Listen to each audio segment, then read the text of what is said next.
So then we're going to get that conversation started from there with Moses Tule, the Director in charge of monetary policy at the Central Bank from our Abuja studios. Good morning, sir. Thanks for coming through. Yeah, good morning. Thank you very much. We appreciate your time. This is a very busy time to get any of the executives, quote unquote, of the Central Bank into a television studio. So we appreciate your time being the first day of the week and of the new month. Mr. Tule, thank you very much. So let's start from Saturday. That notice came from your bank that banks should not compel customers to take a debit card instead of cash.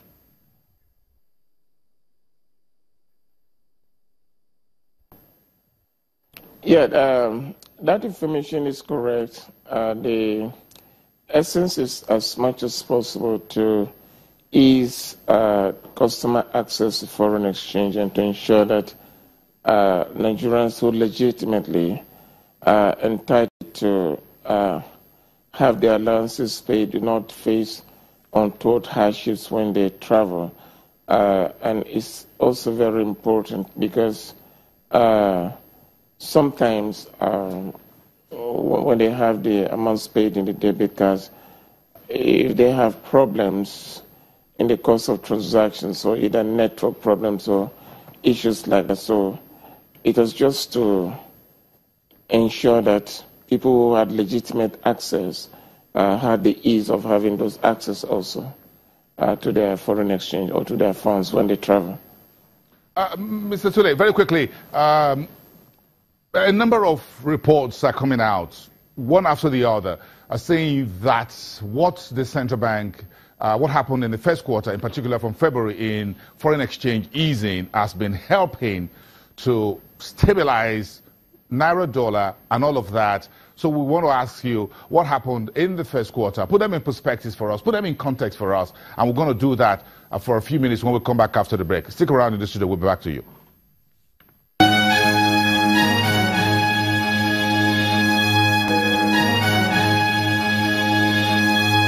Moses Tule, Director in charge of monetary policies at the Central Bank of Nigeria, live from our Abuja studios, having this FX look back, look forward conversation. Mr. Tule, thanks for being there. We got about 4 minutes to wrap up this conversation.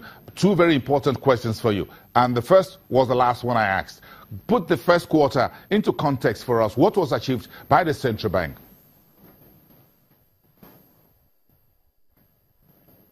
Yeah, within context, if you recall that the framework for foreign exchange, which was released on 20th June last year, had a lot of issues around implementation. So what we simply did in the first quarter 2017 was to improve the mechanism for implementation by removing the noise from the market to really be able to see what's really the demand for foreign exchange like. Can the central bank meet or can it not meet it? Now, by the time we were able to isolate the noise by, so okay, the basic needs, let us meet the basic needs, the medicals, the education, and the PTA. We discovered that the noise had really been removed from the market and the restructure, the re-demand for foreign exchange became very clear. What was coming in from the manufacturers also became very clear. So essentially, what we simply did was to improve the implementation of that framework which was released last year, and we saw the result. And I think that as resources become available and continue fine-tuning that implementation mechanism, we should have a stronger and a more resilient foreign exchange market. And that's exactly what the complaints of our foreign partners also were, that we needed to improve on implementation, which was what we did. Okay, as far as the retail end is concerned, when it comes to the invisibles, there were still questions being asked about how are we monitoring the banks, making sure they're not misbehaving, they attend to customers on schedule, and what have you. This is a bit of a sticky point in what you've seen between February and March. Are you working on this moving forward?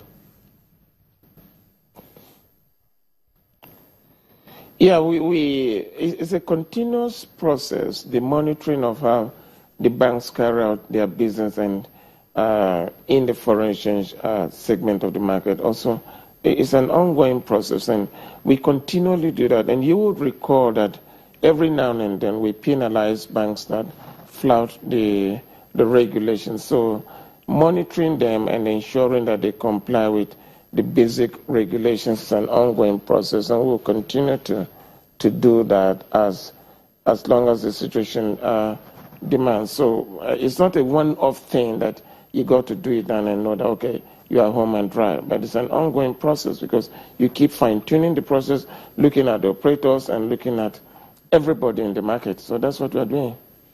What will be new from the central bank in the second quarter, starting with the month of April we're getting on now?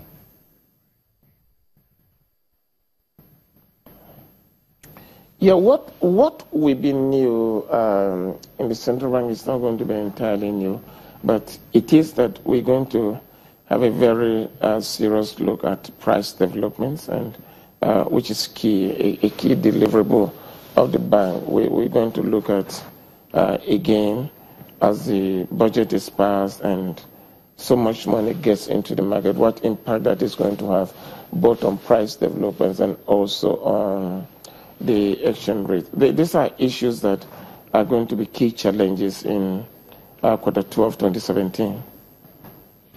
How are you dealing with the Bureau de Change? Finally, just about 30 seconds.